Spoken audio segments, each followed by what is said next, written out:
warahmatullahi wabarakatuh. Kami dari kelompok 4 ingin mempresentasikan perkembangan Islam pada masa Kekhalifahan Ali bin Abi Thalib.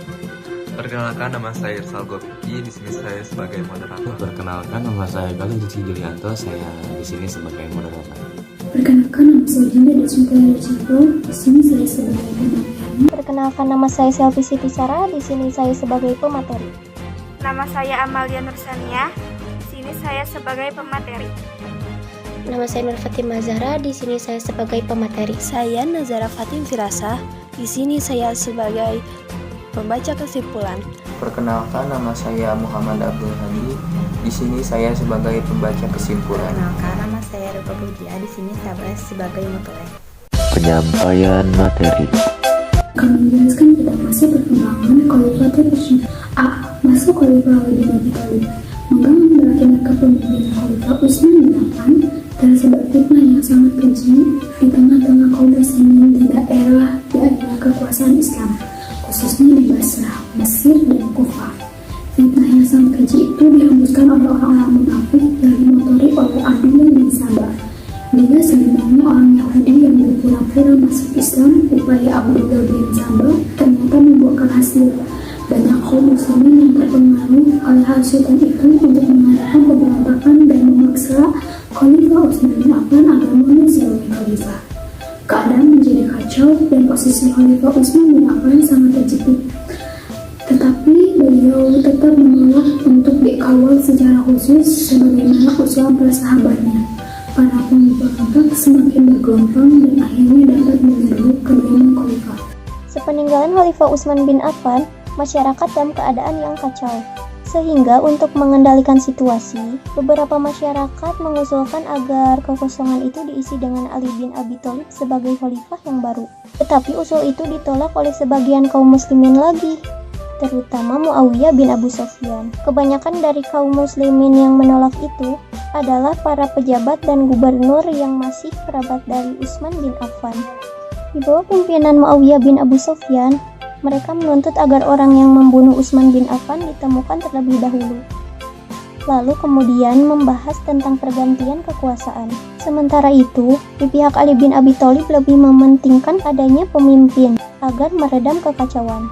Setelah itu mengejar para pemberontak yang membunuh Utsman bin Affan. Dua pendapat yang berbeda tersebut akhirnya memicu perpecahan di antara kalangan umat Islam.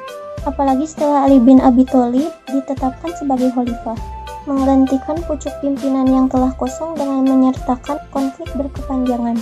Karena ada beberapa pihak yang tetap tidak mau mengakui kekhalifahan Ali bin Abi Thalib. Khalifah Ali pada akhirnya dibunuh oleh Ibnu Muljam dari golongan Khawarij. Materi yang akan saya sampaikan yaitu prestasi yang diraih Khalifah Ali bin Abi Thalib. Yang pertama, menggantikan pejabat yang kurang cakap. Khalifah Ali bin Abi Thalib adalah pencetus pembentukan sebuah pemerintahan yang efektif dan efisien. Salah satu yang beliau lakukan adalah mengganti para pejabat yang kurang menunjukkan prestasi dalam bekerja.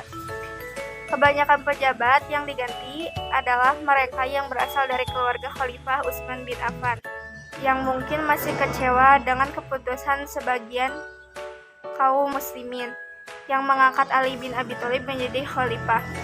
Hal itu semakin mempertajam kebencian kepada Khalifah Ali bin Abi Thalib. Yang kedua, membenahi keuangan negara atau Baitul Mal. Langkah awal pembenahan keuangan negara ini dilakukan oleh Khalifah Ali bin Abi Thalib dengan menyita harta hasil korupsi dari para pejabat kemudian memecatnya.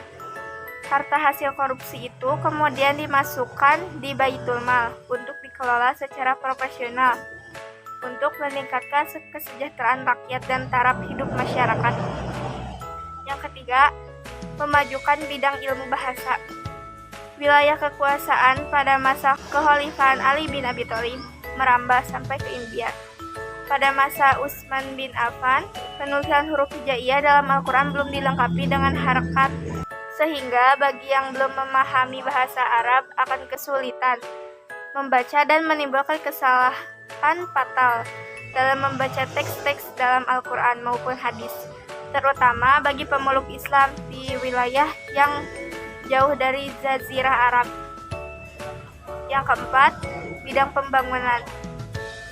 Bidang pembangunan sangat digalakan pada pemerintah Khalifah Ali bin Abi Thalib, terutama kota Kufah untuk menjadi kota pusat kebudayaan Islam, yaitu pusat ilmu tafsir, ilmu hadis, ilmu nahwu, dan berbagai macam ilmu pengetahuan lainnya. Sebenarnya, kota Kufah telah dipersiapkan oleh Muawiyah bin Abi Sufyan sebagai pusat pemerintahan. Jasa dan peninggalan Khalifah Ali bin Abi Thalib. 1. Di bidang pemerintahan, menerapkan sistem pemerintahan yang efektif dan efisien dengan mengadakan perombakan para gubernur dan pejabat yang tidak bisa bekerja dengan baik, yaitu tidak menunjukkan prestasi, tidak adil, dan berakhlak culas. Mereka ini kebetulan masih keluarga dengan Khalifah Utsman bin Affan. Adapun pengganti mereka yang diangkat oleh Khalifah Ali bin Abi Thalib antara lain: 1. Sabil bin Hanif sebagai gubernur Syria, 2. Utsman bin Hanif sebagai gubernur Basrah, 3. Qais bin Sa'ad sebagai gubernur Mesir, 4. Umrah bin Syihab sebagai gubernur Kufah. 2. Bidang politik militer. Ali adalah seorang ahli dalam strategi perang penasehat yang bijaksana, penegak hukum, berbudi luhur baik kepada kawan maupun lawan. Ketika perang Siffin, Muawiyah mengajak damai dengan memberi isyarat menempatkan Al-Quran di ujung tombak. Di lain pihak, beliau mendapat desakan dari sahabat, sehingga tawaran damai tersebut diterima. Padahal Ali tahu Muawiyah hanya menempatkan tipu muslihat. 3. Bidang ilmu bahasa. Daerah kekuasaan Islam ketika Khalifah Ali bin Abi Thalib pemerintah sudah merambat sampai ke Sufrat, Tigris, dan mencapai daratan Indus. Konsekuensi dari perkembangan itu adalah adanya kesalahan fatal dalam memperdalam Al-Quran dan hadis.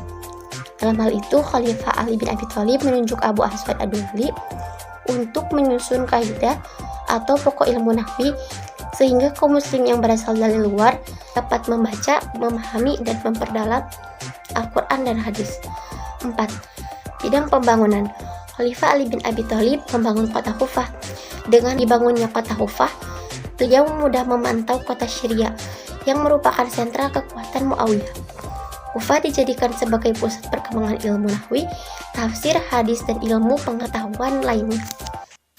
Kesimpulan. Saya akan membaca kesimpulan dari materi yang sudah dijelaskan oleh teman-teman saya sebelumnya. Pengangkatan Ali bin Abi Thalib sebagai pemimpin Islam. Sepeninggal Rasulullah, Ali bin Abi Thalib merupakan penerus kepemimpinan Islam. Dia menjadi Khalifah Rasyidin yang keempat atau yang terakhir. Ali melanjutkan kepemimpinan Khulafa Ar-Rasyidin dari Abu Bakar As-Siddiq, Umar bin Khattab, dan Utsman bin Affan.